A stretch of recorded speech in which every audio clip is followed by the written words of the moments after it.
Welcome to the ESL Grand Finals of Wollongong Australs 2026.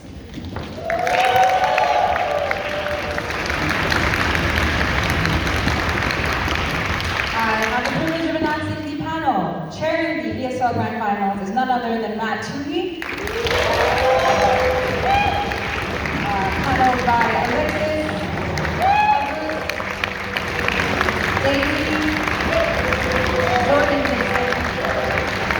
Shishir, and Vansh.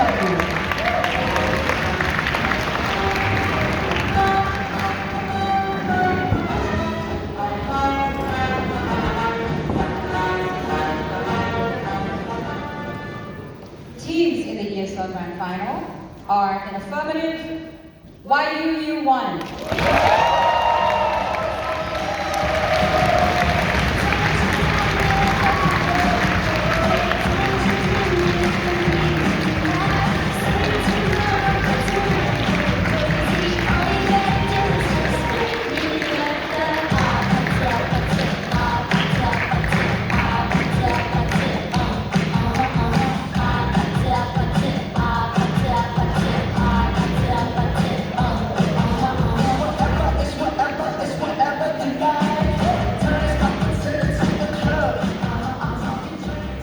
And in the negative is Malaya RAP.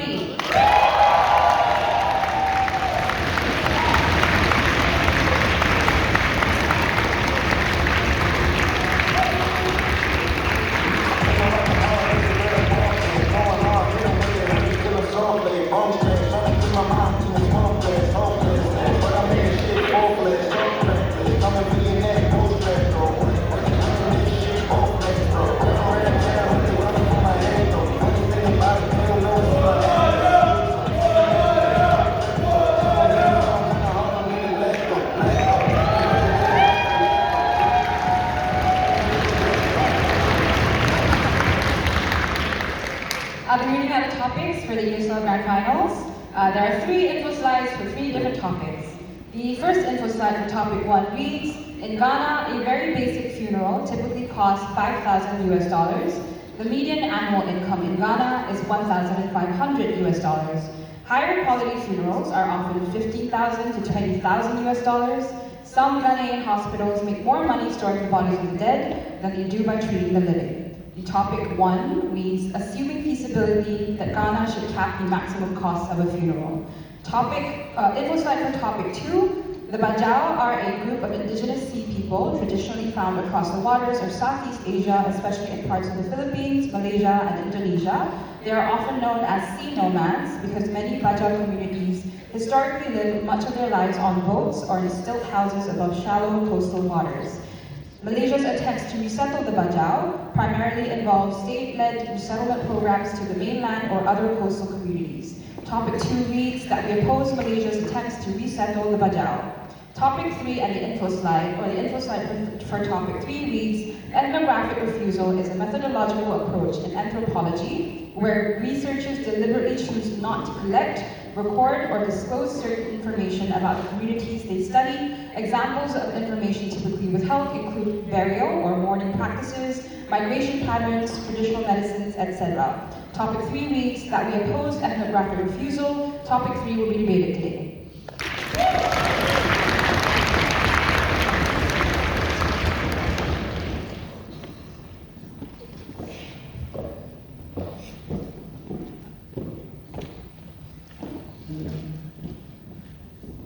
Welcome to the ESL Grand Final of Australs 2026. Although both teams are getting here, let's get started. My name is Yeonjae.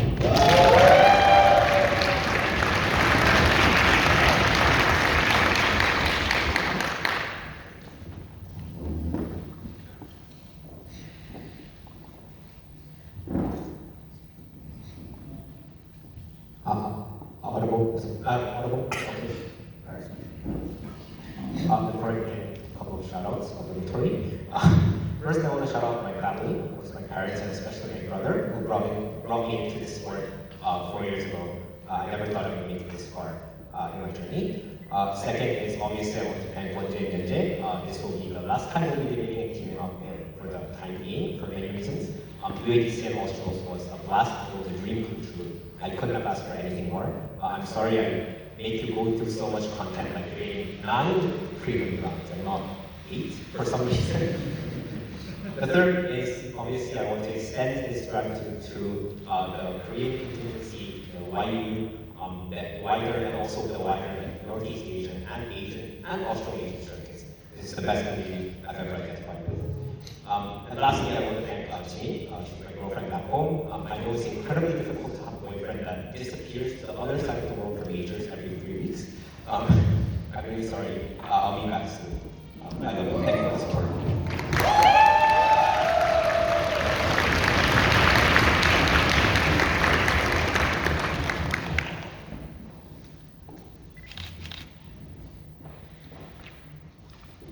We live in a world where the outside world keeps expanding and invading into the lives of these indigenous communities, and anthropologists are the ones that provide crucial information so that we can do this in the fairest, most equitable way possible. The first thing I'm going to talk about in this speech is why the outside world knowing about these communities is incredibly important on both sides of the house.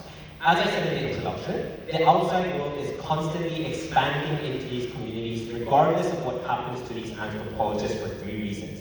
One is that there is a constant capitalistic incentive to develop things like land and infrastructure and expand into the physical territories of these communities. 2 is that there's also an incentive to actually allocate the resources that are actually underground in these places and extract those kinds of resources, and therefore there's an additional incentive to expand into these communities. The third is that information is also going into these communities in a way that we haven't seen before. This means that these communities are less isolated than before, and therefore members of these communities also want to interact with the modern world, sometimes come out, sometimes they want to stay, and we need the information about their cultures and their communities in order to make these interactions equitable and good. There are more people than ever that are going inside and also going outside of these communities.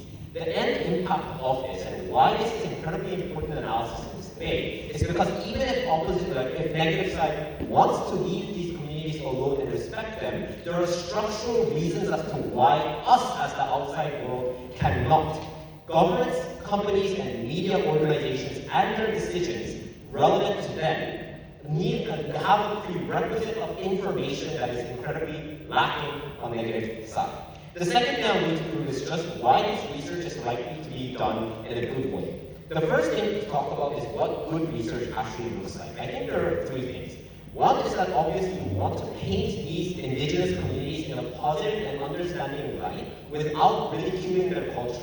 The second thing is that you have to stress the importance of respecting these communities' cultures and their important rituals and stuff like that. And probably this is very specific for the policy recommendations that you're going to be making. But the third thing is that your methodology has to be non-invasive and probably as respectful as possible to the people on the ground. Why are we likely to have this kind of research? One, I'm going to talk about the incentives of these anthropologists. There are 3 things. One is that obviously you are an anthropologist, which makes you innately interested and respectful to these communities.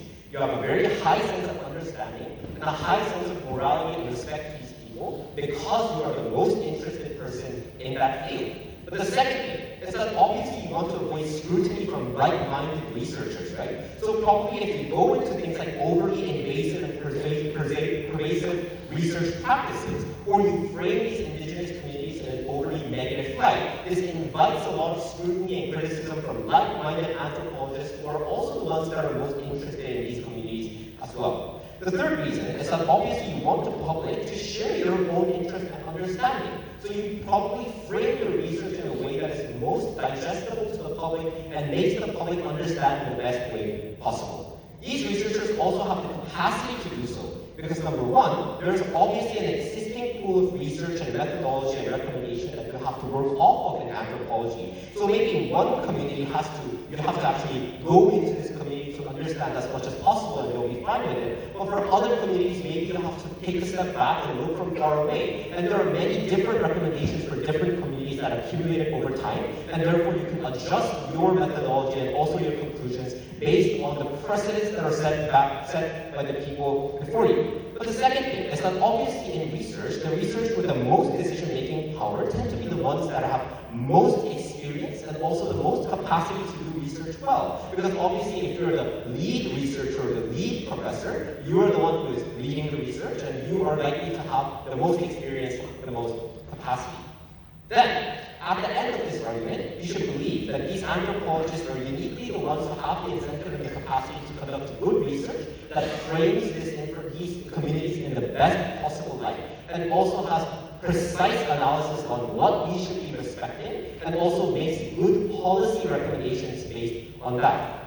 Then, how does this impact our day-to-day world? How does this apply to the outside world? I think the people that are most likely to be most impacted by this research are obviously the people that are in places in power. For example, the people who decide government policy on development, or the heads of big government institutions that develop resource projects, for example. These are the ones who are going to be taking these policy recommendations the most. And I think obviously these people have the capacity to implement these policies well, because obviously they are the ones with power. But the more important thing is that they also have the incentive to implement these policies incredibly well. This is for two reasons. One is that conflict with these communities is inherently something that is incredibly inconvenient for these policymakers. So if you're trying to build a road, or if you're trying to do an infrastructure project, but the indigenous community keeps backlashing and not cooperating with you, that's obviously something that you want to avoid as the policymaker. But number two is that there's also a lot of political backlash inherently that is connected with harming the rights of these indigenous parties. So if you're a conservative leader that wants to drill into the indigenous community, obviously your opposition political party will also backlash against that. So it is in your interest, your best interest, to take into account what is most important for these communities and maybe form better policy. And in the worst case scenario where these decision makers don't have that incentive, obviously this rate has very little delta. So I think in the most relevant cases, probably these people, when they are given this information, they have incentive and capacity to enact them in good ways. What does this actually look like? I think, for example, if you're going to build a road in some place which is really important for these communities, or which is a burial ground for these communities, you can avoid the worst evasions. You can build it 10 kilometers away, for example. Or you can find a lot of middle ground and compromises and give them compensation, for example, for the harm that you have caused. And this is only possible when you have a precise understanding of why these certain cultural sites are important for these communities. The last thing I want to talk about in this speech is why the counterfactual is bad, because this weight is only relevant to anthropologists and their research. This does not mean that the other outside world is not going to interact with them. Probably in the absence of anthropological information, the people that provide information are much worse. This looks like, for example, media companies that have an active incentive to sensationalize these cultures and paint them in a significantly worse light. For example, this also looks like resource extraction companies that want to get as many resources as quickly as possible and do not have the same incentives as these anthropologists to be as respectful as understanding. When the information that comes from these media companies and resource companies dominate how we think about these indigenous communities, not only do we have a poorer understanding of their culture and their traditions, we also have active justification of the projects that are most invasive and harmful for them. This means on both sides of the house, these forces will try to persuade you that these communities don't matter.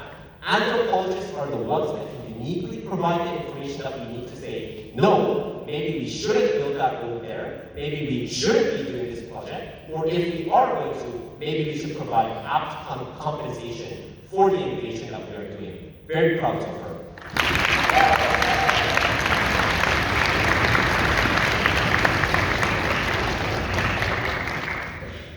Thank you. First affirmative, first negative.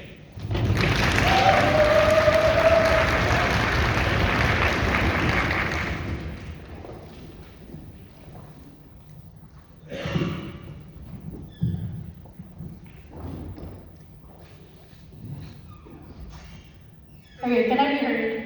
Okay, that's great. Okay, hold on. Okay. Before I start, I want to thank a few people. First is, of course, my institution, Malaya. I love my institution very much. Second is my teammates, Praveen, Raymond, I'm so happy we got to do this together. Generally, you guys are not just like some of the best debaters in Asia. I think generally, you guys are some of the best people as well. I'm so happy we got to do this together. The final person I want to thank is Vansh. He's not here. But I don't know why I was like, throughout my debating career, I feel like I felt very alone and very discouraged. So thank you so much for believing in me, even when like I didn't believe in myself. Okay.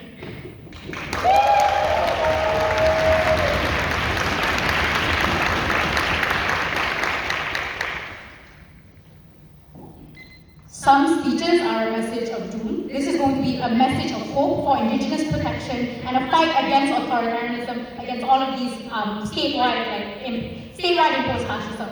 The problem that you can identify with this app case is there's no trade-off. You say that researchers are going to do this well, compiling a lot of information is good, yeah, we agree with that. The problem is they really don't analyze what happens with this information afterwards. How particularly do governments act within these states? How particularly are they going to exploit a lot of this information? How do these indigenous communities actually react towards you wanting to, extract a lot of information from them? These are a lot of questions that are very, very absent from this app case. I'm going to fill all of these now. The first thing I want to answer here is how is research currently done absent of ethnographic refusal? The first thing right now is to just analyze prior to the establishment of a lot of anthropological departments in places like Southeast Asia, in places like Africa, we chose to replicate a lot of the research methods that were used from like Western universities that actually had established anthropological departments. So this looks like really not being in touch with a lot of the cultural sensitivities when we're analyzing specific communities. This looks like wanting to extract as much information as possible because there's a future, there's a future prospect of that information actually being,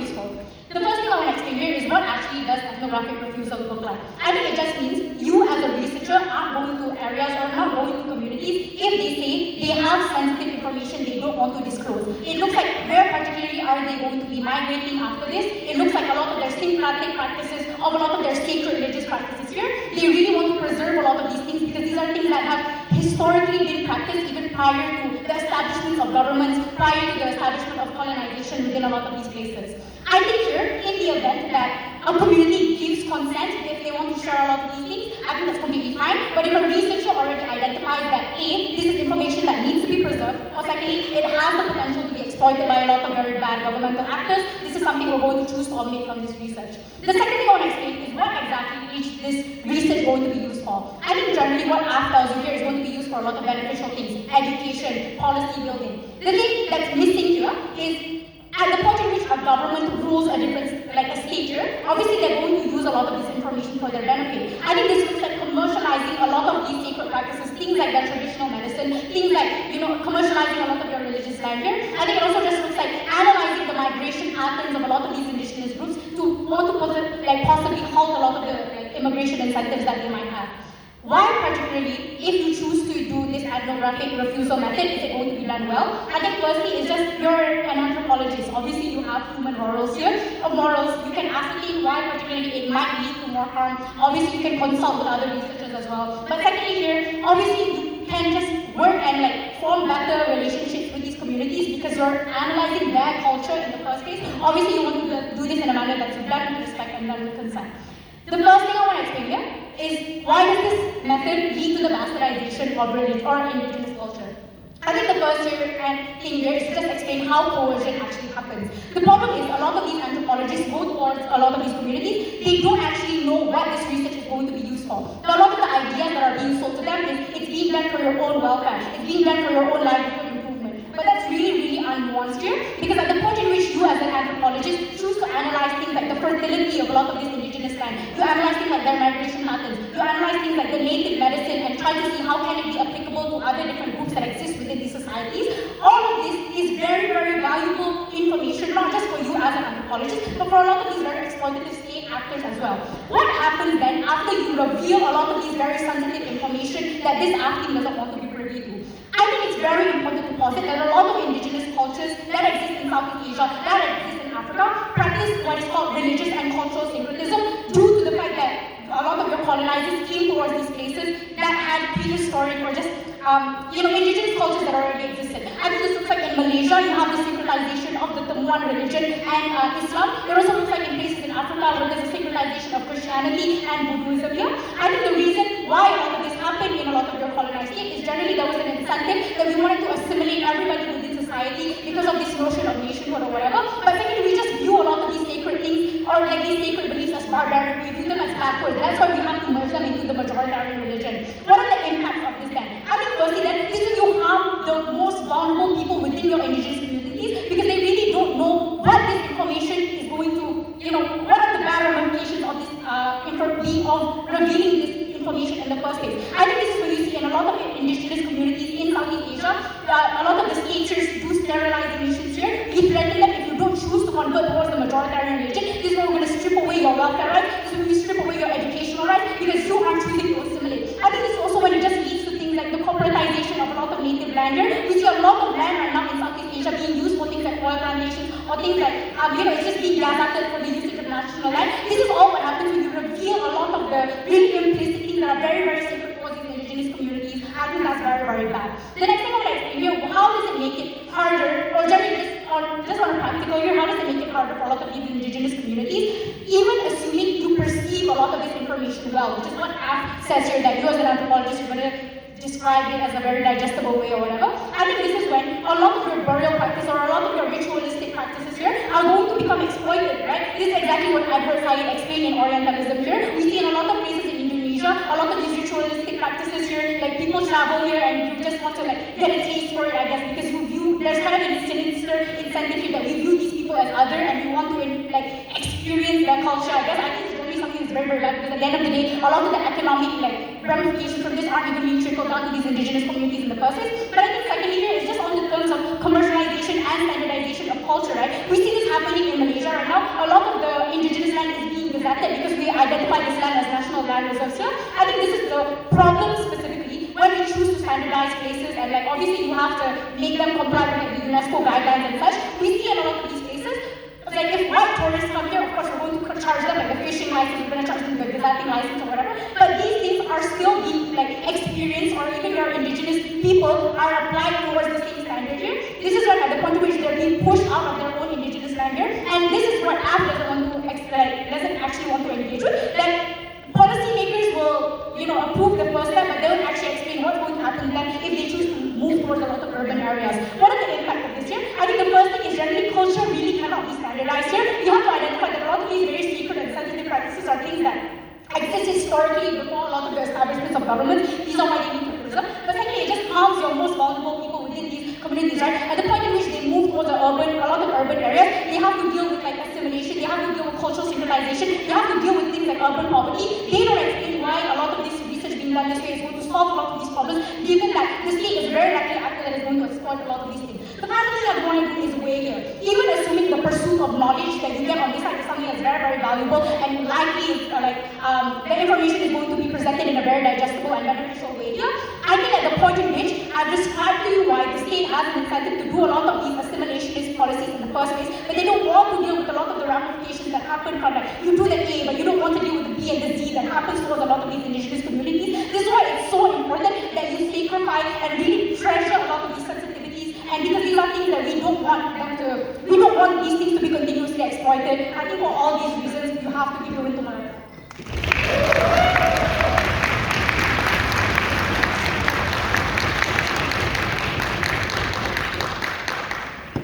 Thank you, first negative, second affirmative here.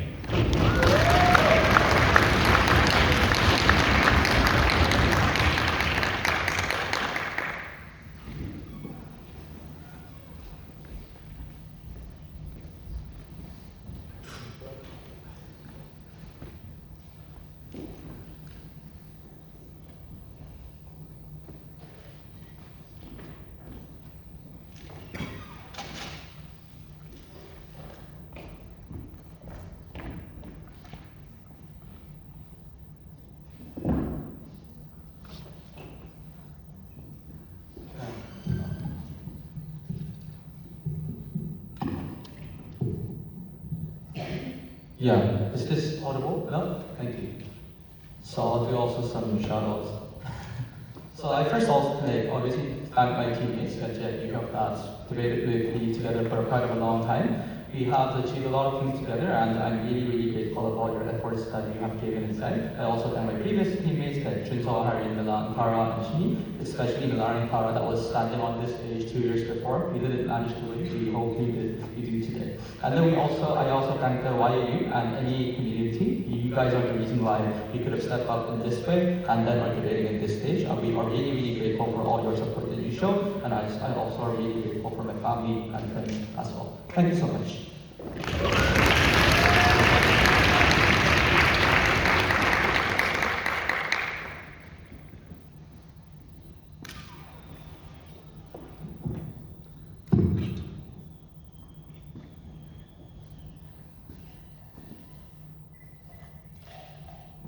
Alpa's narrative proves that there is an incentive for the government to make you assimilate to the community. What they do not prove is what is the comparative, why does government do not have the incentive to do that on our side. I think our first affirmative already explicitly gives you the comparative. Contact is inexclusive inside either side of the world, inside the modern society, because number one, the governments are being more and more expansionary, and number two, because of the reasons that negative tells you to make this assimilatory. So the first thing I'll talk about is why the counterfactual scenario when you meet these people is something that is worse. Number one, the actors that you meet inside the process of making these people assimilate are the people who have directly colliding interests and are able to control the media. So for example, if there are not anthropologists that provide favorable, digestible information to these people, the likely people that will first meet and contact these people and talk about what they look like are the people that are, for example, construction industries that wants to build more rents and housings on the areas that were originally for migration of these people. Or secondly, religious institutions that they talk about that have direct incentive to demonize and ostracize these people. You're telling me that this is an active counterbalance where anthropologists would have a uniquely good incentive to provide media against these kind things of information. The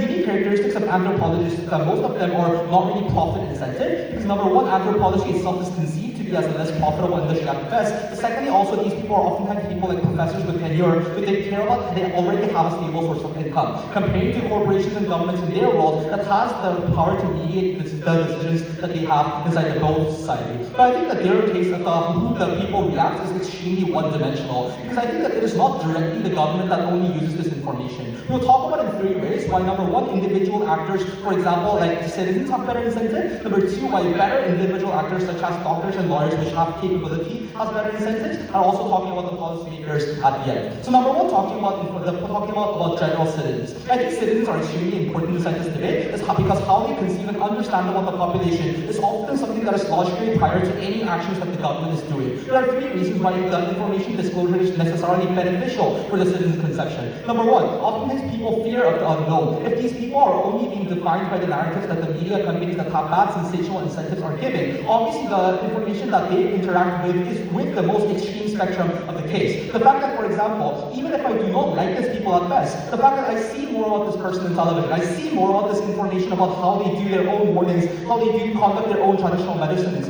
it's more likely that these people find something to relate with, which is a more proximate mechanism of how these people give support. But secondly, even if this is not true, there's more discourse about these people. And I think that accessibility of information about these people is extremely important for the individuals, because even if you want to show good and benevolent incentive, if there are not the accessibility for the information that you get, you do not have actually a mechanism for you to interact with the population. The fact that there are more and more anthropologists disclosing more and more information means that this creates a signaling impact for both the academia but the general media to care about more about these issues. But number three, I think that the best part of anthropology is that this is not really argumentative. Even if you are creating a policy, for example, for indigenous people, oftentimes people are not really persuaded by argumentative policies because there are directly colliding incentives with these individuals inside the political sphere. For example, if you're providing descriptive information about how these people are living inside, even if you do not know this person at the first, obviously, even if in the first place you feel that this is a quite icky thing, you create a more and more relatability with this person in a larger likelihood. But the second thing I'll talk about is what is the characteristics of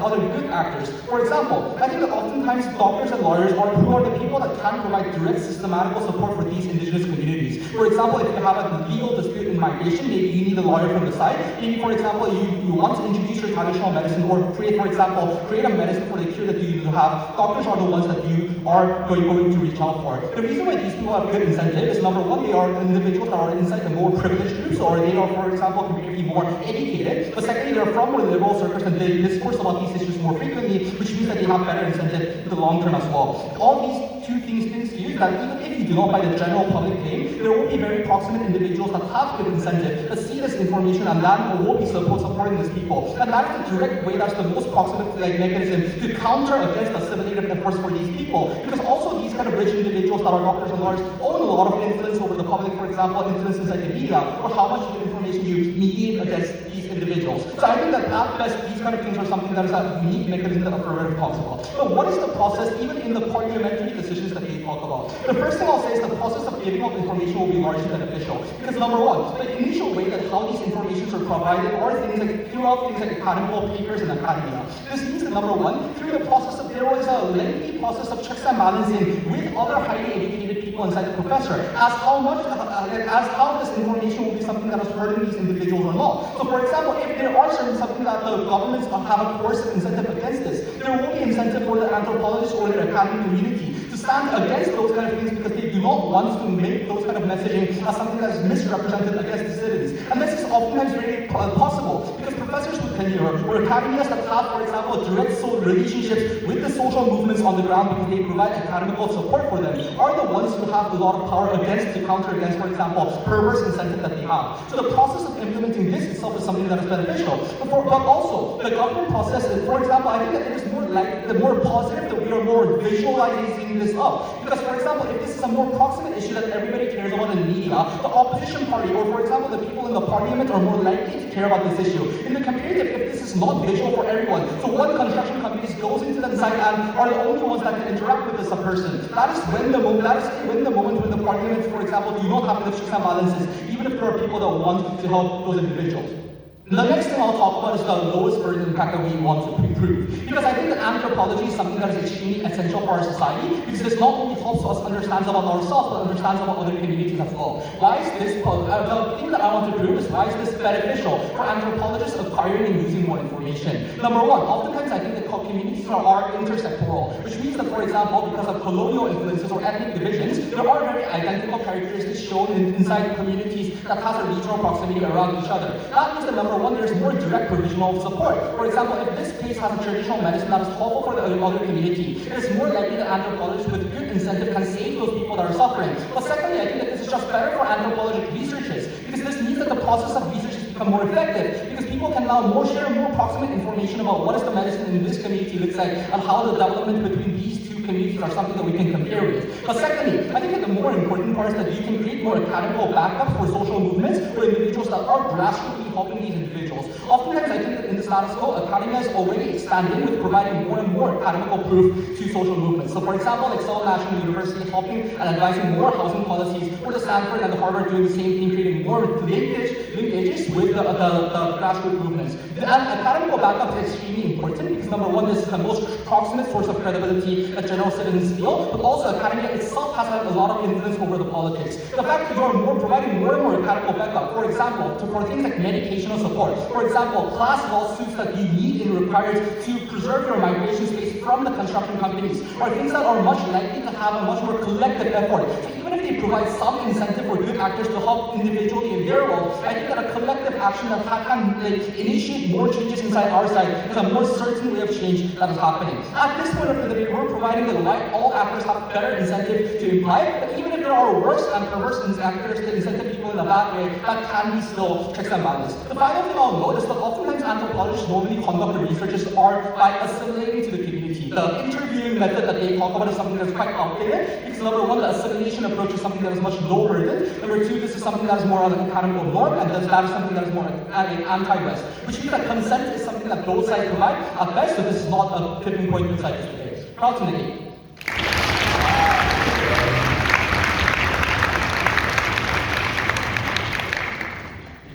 Thank you. Second affirmative, second negative here.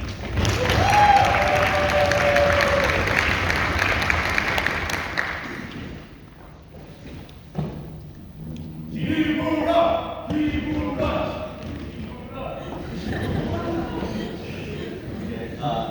So I also have to thank ground initially. Today, thanks to also like Sunway, the same thing.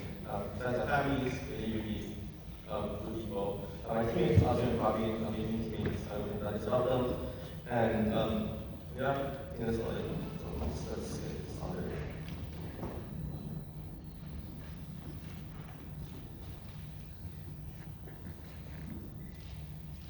In the US, the exploitation of black women in particular led to various breakthroughs in reproductive care, but come at a cost. It came at the cost of decades of skepticism towards the medical industry by African Americans. It came at the cost of black families being torn apart and subjected to intense torture on the mistaken belief that they feel less pain and thus deserving of their dignity being stripped away. On SciNet, we draw a clear line on the boundaries of research. If vulnerable communities believe that these are deeply sacred and sensitive information, if they believe that these are information, they will displace and bastardize the culture. If they believe that this information will be used in bad ways by the government, we draw a clear line and we say we stop the research at that particular point. Let's talk about the outside world here and why the policies are likely going to be against the interests of indigenous communities. Because this team, at its very best, only says the protection and regulation. It's unclear what those regulations are. But there are two reasons as to why oftentimes this policy goes against the interests of minorities. Firstly, because they are minority, they have significantly less political and financial capital against larger corporate incentives to want to expand. When the Malaya people and other tribes located the forest in Sarawak, the government didn't send police officers to help the protesters. They helped to suppress the blockade and to ensure that the corporation can continue expanding. But secondly, there are far less incentive for the state to come to a compromise, as these teams say, if there's an intense power asymmetry between the state-backed companies and vulnerable communities on their side, which means that it's unclear as to whether or not you're able to get those compromise. In fact, we argue a very clear harm. When the government get their hands on this research, when the government get their hands on very personal and very sensitive information, those are the things they are able to use to be able to engage in things like the mass commercialization of traditional medicine, to be able to identify and track the migration pattern of indigenous communities, to be able to forcefully displace them. It is the ability to be able to sterilize them and force them to be able to convert to the mainstream religion in order for them to be able to take away the popular parts of the culture. But secondly, most of the case relies on good governance. If you listen to this speech, a lot of it is when government has more information, you get better regulations, you get better protection. Why is not true? I will talk in four fronts. First is that you can still research about the environmental effects of logging on X community. You can still research about traditional games that indigenous kids play if you buy the human understanding is necessary for bridging the empathy gap. So it's not case why you need most personal and most sensitive information in order for you to be able to completely understand and empathize with the plight of indigenous communities. But secondly, this also just invites more predatory and more invasive research methods into these lands, even if the initial research was one that is not interventionist, because of the perception of this research being far more insulting and far more attacked. Which means that even if the initial research was one that is not interventionist and not coercive, it is the fact that you invite more and more research that are likely to be invasive, that likely tells them that this is for your own good, that likely shields and tells them that these are things that you have to do in order for you to be able to access things like welfare, for example. Which means that as time goes on, maybe the initial one is good, but any subsequent research that comes after that must come at the expense of the privacy and the consent of indigenous communities. Thirdly, the regulation and protection that this thing talks about is a byproduct of the problem that Act creates. Things like commercialization by private actors, things like massive invasive means of research to possibly obtain the consent of like native communities. Things like, for example, the ability for you to be able to rapidly engage in excessive logging of crucial sacred land. These are all things that require regulation, but these regulations are caused by this team inviting more and more people to go to that land. Even if you don't believe that the government is a bad actor, you must believe that there are private incentives for people to go towards those land and therefore engage in worse, more invasive practices. But even if on our side, let's say we take the trade-off, which is that we get less regulation and less protection. That's better because the state is unaware about the sensitive practices. If people can continue living their life as usual, there's no need for regulation and practices, no need for regulation and protection, because these people are still living their life usually, they're continuing the daily routines that they are accustomed to every single day. So it's not just why you need the kind of regulation and protection that this thing talks about. But secondly, I don't know, the lot of the framing is quite contradictory and actually doesn't really prove a tipping point. If people right now are so unsympathetic and so prejudiced against indigenous communities, it's unclear as why giving them more information would reach sensitivity and bridge the empathy gap. Like, if this is a media riot, there is one that's already against minorities, presumably any information that's thrown out would likely portray it as being barbaric. So even if the initial research might be done in good ways, it's how it's perceived by other actors and how other actors weaponize it. For correct populace in Western Europe, for example, it is your like Western media is talking about these things in the most derogatory and most barbaric way possible to be able to demonize these communities, because there's the ability to encourage discrimination within these areas. So even if on our side, we need to buy our impact here first and foremost, which is that if other actors are given access to this information, they are like to use it in very bad ways. But like we are on the flip side. If governments are awful, not only does it allow for more information for governments to allow the access to be able to make more targeted policies to be able to discriminate against individuals, but it's always on their end because they just don't do as why governments are like to make good policies. But secondly, I don't know that a lot of the arguments about human understanding here doesn't make sense. There are two reasons for this. Firstly, oftentimes the average individual is powerless to do anything. Like for example, there's an oversaturation of knowledge and information because people are researching about these areas on us, which means that oftentimes people remember about these things, they go to the museum and then they say, well, what did I learn? And then they forget. So it's not just a lot of people are able to just meaningfully understand about these things. But secondly, it's not sure they need to know about the most sensitive and sacred practices and information that is given by these individuals. If they do these sacred practices that deviate away from the mainstream, they are likely to be betrayed for barbaric, they are likely to be dehumanized. Those are all the evidence that allows the government to be able to justify actions against indigenous communities by portraying a lot of these practices and a lot of these burial or mourning practices as being barbaric and backwards, and therefore treats a need to assimilate into the mainstream community. But lastly, this assuming that this information is like transferable, like it's unclear why this is to be disclosed to the rest of the public. Like, for example, if traditional medicine is important to one community, they can just give that information to the community without having to be done via like the anthropologists in the very middle there. So that's why you need that, why you need the middleman there to be able to disseminate the information to a wider range of people who probably don't appreciate things like, for example, traditional medicine, or appreciate the kinds of similarness and sensitivity that comes to things like religious practices. But lastly, if the end outcome here is more scrutiny, now I don't know that a lot of the art speech is one that's purely defensive. They say that researchers will do this well, they say that like there is obvious scrutiny on a lot of these things. I don't know that the end point of that scrutiny is that you stop the practice. If the end point of scrutiny is that you have employed far less international specialists in those areas, and you stop researching buildings that are considered private. So their end outcome of your lead researcher being good feeds for our case, because if the lead researcher is able to gain an understanding of what are the potential impact that this has towards a particular community, whether or not this will be done well, whether or not the community's consent towards these things, these are all things that point to the ability for them to be able to ascertain and determine whether or not these things are important in the first place. So on their end, they cannot claim this benefit in its very first instance. But lastly, I have to weigh the magnitude of this harm compared to the magnitude of their benefit. The first one is very simple, which is that a lot of the magnitude of their benefits are just very vague and abstract in general. They don't know what are the kinds of variation and actions that are needed to be able to protect and preserve minority culture or indigenous culture. We estimate three very clear harm. The first one is government sterilization programs and government displacement of these communities. Secondly, the fact that they public actors go into those areas because they believe they're able to commercialize crucial information that the others don't have access to. Like for example, the resources and the material that you need in order to be able to create like traditional medicine to be able to appease a wider audience. But thirdly, you also invite far more invasive research into those areas because people believe the research to be one that's exotic, and therefore people don't really apply the same kinds of values in those areas. All of these things prove that at its very worst case, our benefits, our harm to the and our very best case, our benefits, their benefits can still be achieved by our side because a lot of the policies and a lot of the information that these communities could probably be given to them if they believe that these are the most important. Thus, this is a very clear net balance because we are able to preserve minority culture far better.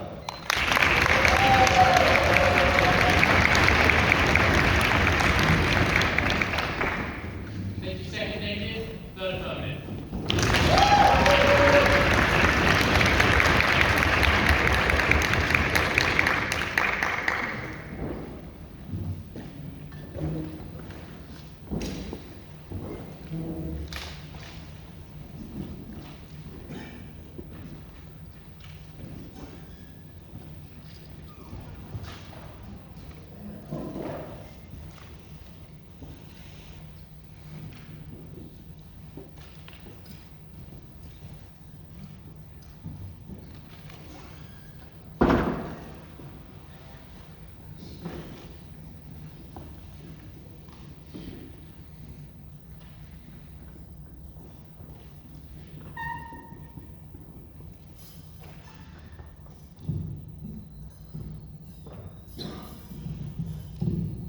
Am I audible at this point? Before I start, I have a few shout-outs. First, I want to thank my teammates Wonjae and Yuhyeok Thanks for agreeing to go to all the majors with me. This is our last tournament together, and I think I'll cherish every moment that we shared. Next, I want to thank Kiba and NEA for coming all the way here to support us in the finals, especially to Toyon and NKDS. And also to everyone who are supporting us online. Thank you, YUU. We are always so grateful for your support.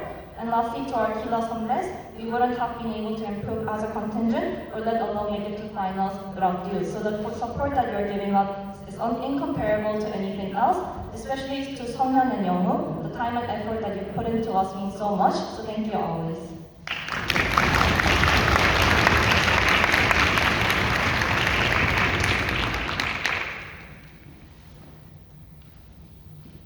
There are a few things I want to clarify before we go into our clash. The first thing, the reason why the margin of having more information is especially important nowadays is because the way how the modern society is actually acting. We need more areas to develop factories. We need more areas, for instance, to have like AI centers. That is the reason why the level of invasion that we're giving to these indigenous people are increasing. The degree or the margin of interaction that we're having with these indigenous people are increasing. That is the reason why we need more information. But secondly, we tell you about how the most barbaric parts of these indigenous people are actually revealed in the status quo. We know about indigenous people who eat other human beings, and we know about the most barbaric part, and that is the reason why having a spectrum of information that is revealed to the public is the most important data that we're pushing. So we believe that their harm that they actually want to push is quite small in the margin. But third, we tell you about why probably the reason why these kind of barbaric things that government is likely to push under our side is unlikely.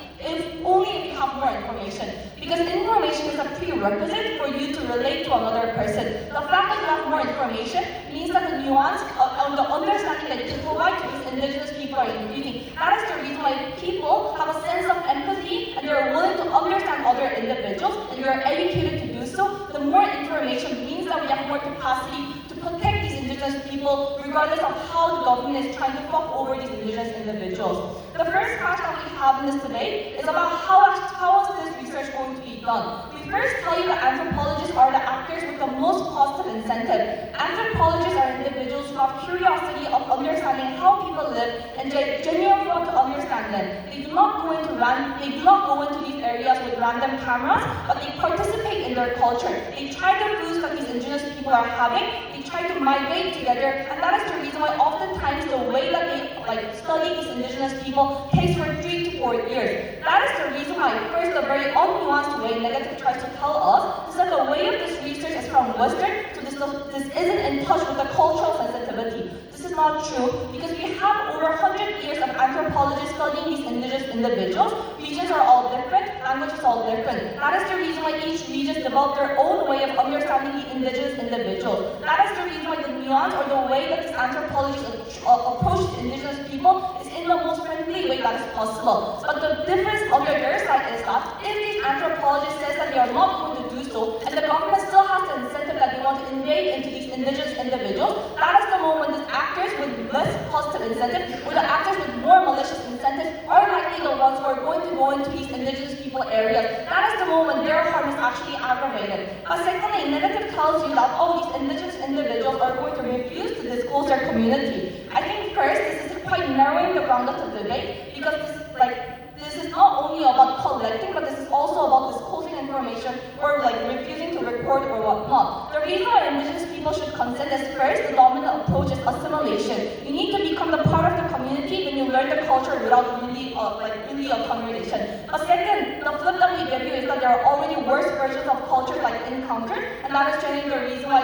the positive way of encounter is way likely. They also said that they will just pass these information between communities, but this is at best non-exclusive. That is the reason why it's unlikely that we just invade into indigenous communities that refuse to get external individuals, but since no burials or mourning, you just need to be assimilated into them. But second, even if there are worst case, that maybe these information are things that are not socially acceptable, that might harm the community. The reason why the harm of this is quite mitigated is because A, probably the reason why these anthropologists are refusing the status quo is because of the incentive that they care for the community. Probably this incentive that they care for the community is still symmetric on their side. That is the reason why the way they share the information is also very nuanced. They will explain the background of how this was developed. They will explain how this impacts the community's interaction. They will explain why these kind of migration process or these traditional medicines are very, very important to this community that should be respected. That is generally the reason why the way that the public is to receive this information is in a very favorable way towards these indigenous individuals. That is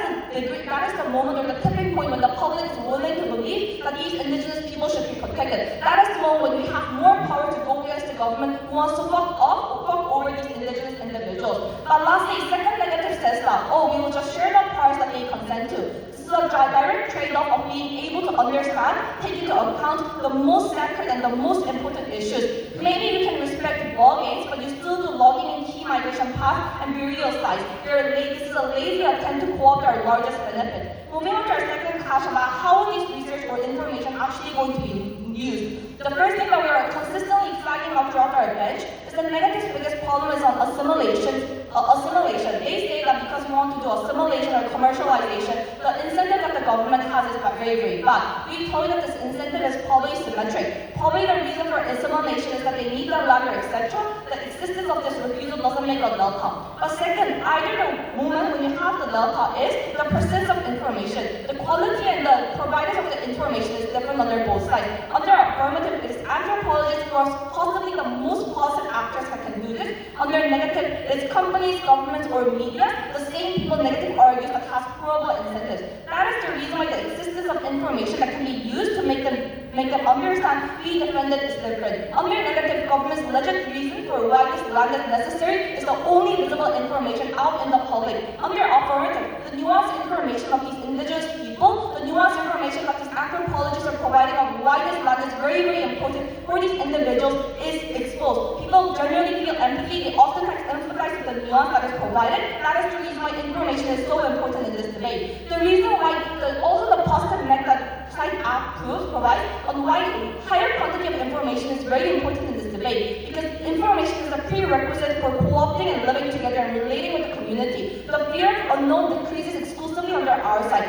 When negative characterization is true, that these government, like these indigenous individuals do not have political capital, or government has low incentive for state to cooperate, that means that they are equally willing to fuck up indigenous in either of the side. That is the reason why the exposure that they get to the public is very, very important. And that is very, very important at the end of the day. The fact that you feel more related, that your capacity to understand the indigenous increasing and margin is the tipping point, and this is the moment when you can actually deter for government's capacity to just fuck up everyone. But lastly, the lowest version of the impact that we're providing to you in this debate is quite important, because the fact that we have more information inside academia is something that is good, especially when there's only limited resources inside this academia. The refusal of such information being revealed is very, very detrimental, because oftentimes it isn't that the information for the specific indigenous group that is only necessary for the study of that group, but also helps in understanding other groups as well. For those indigenous people who are already commercialized, or those indigenous people who are already having a direct interaction with us, we just have more capacity to understand why they are acting by the existence of other information of other indigenous groups. The reason why this is true is because oftentimes indigenous people share the same historical background, or for instance, they live in similar geographical regions, so their way of migration patterns might be similar. Acknowledge the limited resource, such refusal is harming the academia, which is an exclusive harm on their side. The collateral damage that gives to our everyday life as well is that inevitably modern society is expanding the grounds that they are living in, and that is the reason why we just genuinely have more interactions with these indigenous individuals. The higher likelihood of us invading these indigenous, the more likelihood of us interacting with them. That is the moment when information gets important, but we tell you that anthropologists are the ones with the exclusive capacity to provide information with the least amount of stereotypes, whereas on their side that is probably going to be worse. Thank you.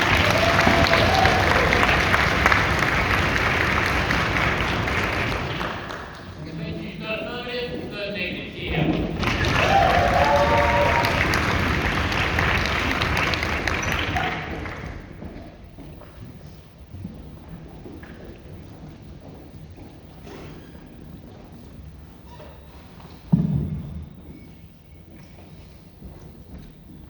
Just two shout outs for me. one for my institution, Mr. Malaya. It's been a pleasure debating for y'all, and I'm looking forward to the next 2 years. Shout out to my teammates, Raymond and Azureen as well. I'm really happy to be debating with you guys.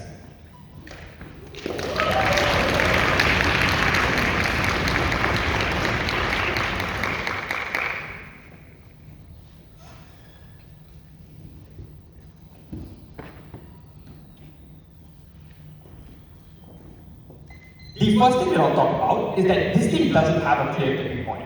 Note that the motion provides the anthropologist discretion to make this decision. If it was true that the government was a benevolent actor in all situations, if it was true that this research was going to be extracted well in all instances, it is quite unclear as to why we would do this and deprive these individuals of this access of information in order to attain the benefit of affirmative. That's why our frame was more palatable within the round, because it argues in an instance as to where the same good actor, who is the anthropologist who wants the best for these communities, has the agency and ability to make an active decision as to whether they think this is something that's worth researching because of the implications and because of its harm. So the comparative on the side of negative isn't one where we don't have research and the narrative is hijacked by big corporations. It is one where we give agency and discretion towards anthropologists to choose the kinds of research that they think best integrate and assimilate within society, mitigating the harms that exist towards these communities, but also ensuring the best forms of efficacy and the implications it has on the world. Why is this something that's important? Because it takes on a lot of their argument and doesn't explain why extremely sensitive information like your marriage rituals, like your migration roads, are all things that suddenly become the tipping point to a malevolent state that they frame under their comparative. It's one that's neglectful, depicts these communities in barbaric manners as ones that are likely to shift. We don't think under our comparative, if a narrative about an indigenous community is one that's already barbaric, we will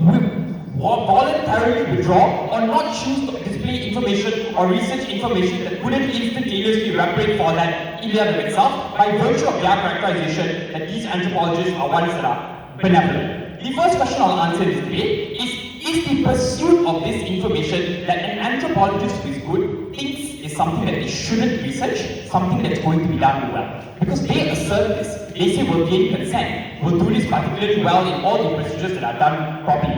The first way I'll respond to this is to explain that the process is one that's interventionist. They say that it's assimilatory. We think in order to garner information like migration patterns, to garner information like specific funeral rituals, it requires you to be an active interference of the livelihoods of these communities. That is why anthropologists refrain from researching specific issues in the first place. On their side, you compel them under the idea and under the lens of extra information being something that's valuable, and under the lens that this is for the long-term benefit of these individuals, you deprive them of that choice. What does this look like? This looks like a few things. It looks like, one, you probably have more forms of interference with a community that has already opted out of a large form of state institutions as a whole. This means you see more researchers interfering, more researchers opting into these areas under the pursuit of news. They say you consent, but is consent really meaningful for an actor that's opted out of institutions when you sell them a coercive lie that this is for your net good, this is for your net protection? We still think that the point in which these indigenous communities who have historically prioritized their security and protection are ones that are continuously being interfered with, even if it is under the lens of a good outcome, is when you create things like dissent, you create things like distrust, you create things like skepticism that harm their ability to live their own daily lives meaningfully. This is an active harm under their comparative that they don't allow anthropologists to opt out of. That is why you create a clear impact and harm in terms of how these communities are able to live their life by virtue of the analysis of the pursuit of information that they want, because you're opting and engaging yourself into the most private processes that they have, overriding consent in some instances on the idea that you believe that this is meant to out to them. The second question I'll answer here is the current narrative in status quo one that's hijacked in the worst ways that they talk about? They say that the media and the corporations are ones that are inherently hijacking these narratives and depicting them in the worst ways in how we depict these communities. But this just isn't true, because one, we can still have plenty of amounts of research on these communities coming through, things on where they are located, how the environment engages with them, and etc. We think these are vastly big networks that we have in order to access and give individuals the ability to understand these communities, to such large degrees already. Maybe they get some marginal levels of empathy, but it's quite unclear as to why this is specifically a tipping point or specifically an outcome that's worth overriding a lot of the values, worth interfering with these communities significantly more under the comparative either. So what this proves in the second part is to simply tell you and argue to you that empathy is something that we have multiple touch points to already. It is quite unclear as to why this is the tipping point. Raymond analyzes this quite well when we talk about the fact that these are things that have implications environmentally onto these communities. When we have things like groups that already educate themselves on these communities to some day, it is quite unclear as to why violating the ability for these anthropologists to make a decision on whether this is suitable information to assimilate into these communities is something that's particularly worth it. This proves the narrative of the frame being one that's excessively bad if they want to argue that the world is particularly bad as a whole. The third thing I'll do within this speech is to deal with their biggest contention. Because the biggest contention that this team has for you is that they're able to get states who are initially largely dismissive of these issues the ability to then have a asymmetry of information in order to create meaningful policy change as a whole. How do we counter this on the side of negative? We told you a few things. The first thing that we told you was that one, in the vast majority of instances, the state is likely to do this particularly badly. The reasons for this are as follows. First, that the state is oftentimes backed by the majority, who oftentimes, if exposed to these sacred practices, tend to view them to be barbaric and backwards, which creates the same impetus on their side to talk about these sensationalized issues in poor manners, or to create more dissent and antagonization towards these indigenous communities. Which means it's not that on their comparative that they get the information that normalizes these communities in the eyes of the world. It is on their side specifically when you don't allow for these depictions that you create more avenues for doubt, more avenues for questioning, and more avenues for backlash against these communities, which largely impact the way the state operates and largely impacts the way these communities are able to live their lives. The second thing I want to talk about here is even if these states can do this in the best and friendliest manner, it's quite unclear as to why they get the policy outcomes that they want to talk about. It is extremely unclear as to why a corporation who is already lobbying against the state or is pushing these issues against the government is one that's likely to be swayed in terms of its lobbying power, in terms of the ability to garner protections in what so manner. But the flip here that we explained was quite simple. The very same information that you expose to the state are information that you expose to corporations and bad actors who have perverse incentives to do things like hijack your ability to access forms of traditional medication, to go into areas that you specifically live your life in order to extract specific forms of trees or minerals that these communities operated under by virtue of the things like the sensationalization or the exotic romanticization of these communities. A lot of these responses are doing two things, which is that even in their best instance, where the state is likely to do this well, we argue that the anthropologists have probably the similar calculus to determine if this information is likely to be manifested well within the world. Their comparative is one that's uncertain, because they refuse to engage in a world where the state may not be particularly good. And we have multiple instances and intuitions to suggest as to so many instances in countries like Malaysia and Indonesia where the state is bad actors. The state pursues assimilationist policies. The state sends the same doctors and lawyers down to their side to further intervene in their communities to make life significantly more difficult. That is because of the lens that this team's case operates under. They operate under the understanding that the point in which the state wants to opt in to help specific forms of help and intervene is when these are the best manifestations of outcomes for these particular communities. We tell you the flip. This access to information and the most sacred and specific and sensitive forms of information is what oftentimes incentivizes an already questionable and bad states to further have capacity to antagonize its behavior. But even if it is good and the state is brilliant, the extent of the benefit that they get is quite marginal. Because on our side, understanding how the environment affects a community and understanding where a community is located are still accessible metrics under our comparative as to why a state would not intervene even in the best forms of instances. One of the harm of corporations being able to access this damning to their case, to which we have no response. The first thing we explained was the profit incentive or incentive for corporations to further be able to entrench and exploit these communities and entrench them further. But even if you don't buy anything on the clash of sensitivity, you ought to buy the clash on the disruption that it causes to these communities. For those reasons, this is a negative win.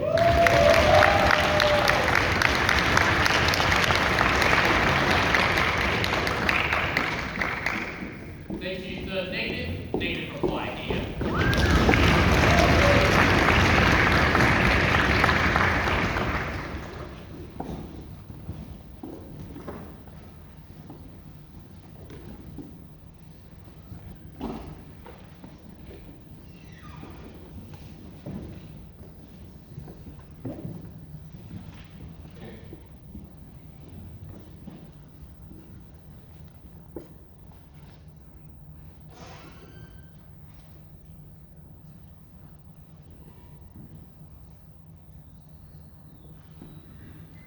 People were aware that Alberto Fujimori sterilized many indigenous women in Peru. Many Indonesians knew what atrocities were committed in East Timor and Papua New Guinea. All of these things prove that even if people are aware about certain things, doesn't mean that they meaningfully take action to be able to address those problems.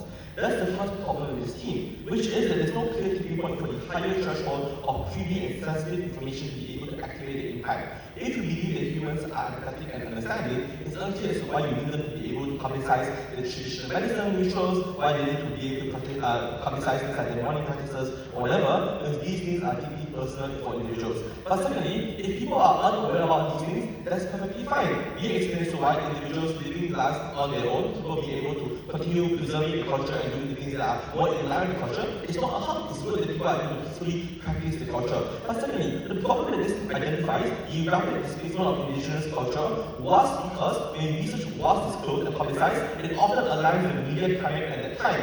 Per definition, this is a climate that is intensely prejudiced against indigenous communities. This is a climate that is often against the interests and against the welfare of the indigenous community. They want to forcefully assimilate them. If that is the case, the publicization of that research often means that the media is likely to sensationalize the most barbaric and the most backward practices in those areas in order to encourage people to opt into and justify the most repressive state practices in those regions. But secondly, we experience that the state often does two things, and our way these two things very clearly in the debate. Firstly, is they regulate and protect. The first thing I'll talk about here is that this is not important. We experience that our counterfactual doesn't have access to any of this information. People live life as they usually do. It's unclear why this debate operates around that frame. Possibly, we experience that as why oftentimes when governments have access to information, why it's unlikely that they are likely to regulate and protect these communities as opposed to trying to make more targeted policies that go against them, such as, for example, allowing companies to be able to have access to very crucial sacred areas like Amazon, like nearby the Amazon River, or any areas where the land and soil is incredibly fertile for them to be able to conduct things like agriculture. We explain that the magnitude of this harm is a lot worse because when it wants to stimulate indigenous communities, they do so via this urbanization. They do so via the commercialization of key sacred religious and cultural practices. All of these things put that on their side, you have to forcefully displace the culture and maximize the culture, but worse, oftentimes we explain that there's a larger harm here as to why when states do this, they do this in the most coercive and most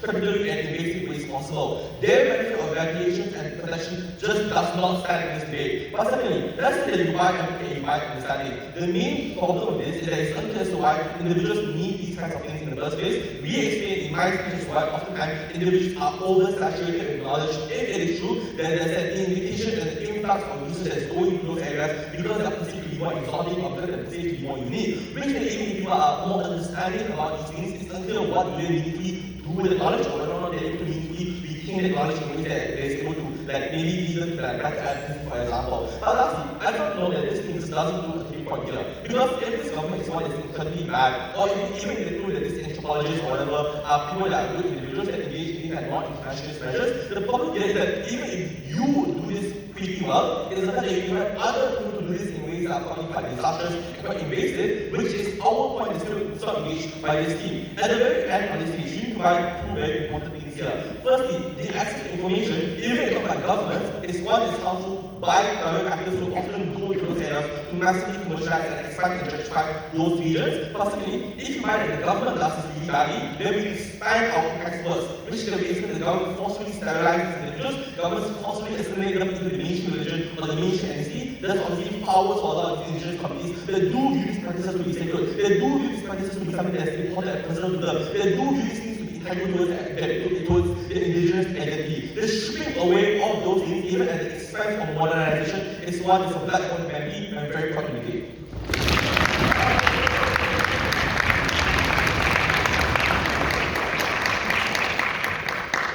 Thank you, Nick. Reply to finish off the debate. Apply here.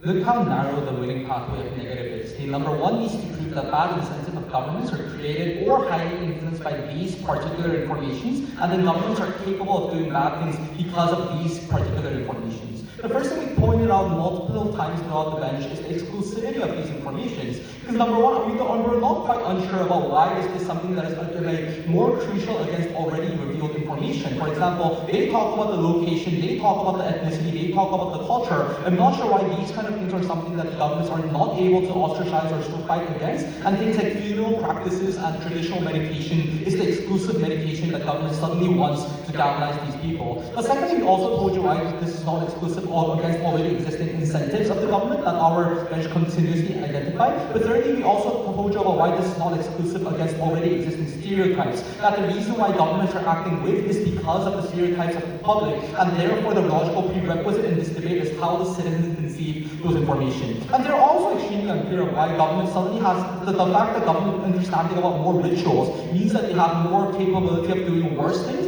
I think that the converse is something that is proven by our side, that the interests that are colliding in the status quo is, for example, things like rents, for example, construction companies needing more land, for example, lawsuits that is happening against these communities because of more expansionary theories. These things are something that interests directly collide. Or I'm not sure why the interests directly collide in their world, but they say that maybe we abuse things like medication. That is extremely speculative. They talk about two counterfactuals about the solvency. Number one, about people staying inside our community, that they never provide our likelihood, that doesn't even contest to our claims upon expansionary incentive, which is the reason why you should not believe on this claim. But secondly, you talk about we can just already have use the information that we already have, such as environment and location, and create a solvency. I'm not sure where the capital comes from, but because this debate is about we have a problem we see in both worlds. Which world brings more counter capital against existing incentives that we have? What do we tell you? Number one, we told you about the nuance of the information, and number two, we talk about the quantity of the information and why is that a unique tipping point. Like, notice how they have poor engagement against the case that our bench is rising. Well, number one, we told you that direct connections with social movements is possible when you create, for example, more alignment with medication movements that can have more information on medication. Well, number two, you can have more direct support from the elite groups like lawyers when you share information about your migration and can engage in the class lawsuits together. Number three, we talked about better perceptions of the public. And obviously, knowledges are the more tipping point, because we told you about how normally individuals connect with each other by relating with the similarities that they have. If you're confining the information, by the way, by this anthropologist individual's opinion, obviously it is highly unlikely that individuals are likely to have connections with these kind of individuals in a relatability. The fact that, for example, we have better information that are more connectable. I share the same mourning when my family dies. I share the same medication when my people are dying. Even if it is different, the fact that I can align with the emotional aspects are something that is a unique mechanism that we talk about. And we talked about also that even in the worst case that maybe these informations are something that is not nuanced, the quantity of the information is also quite important.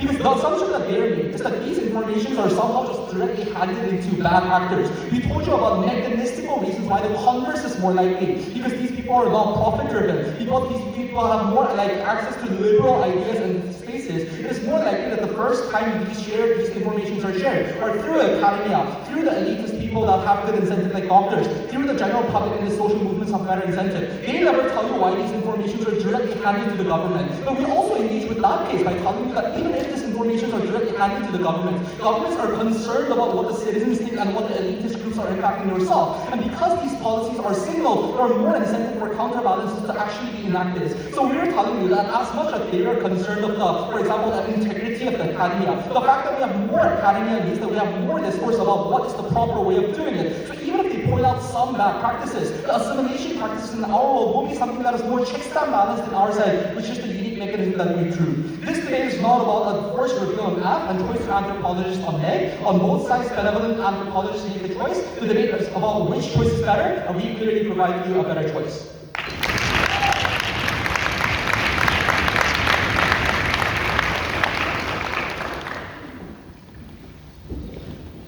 Well done to both teams. You can get the result later. Thank you, everyone.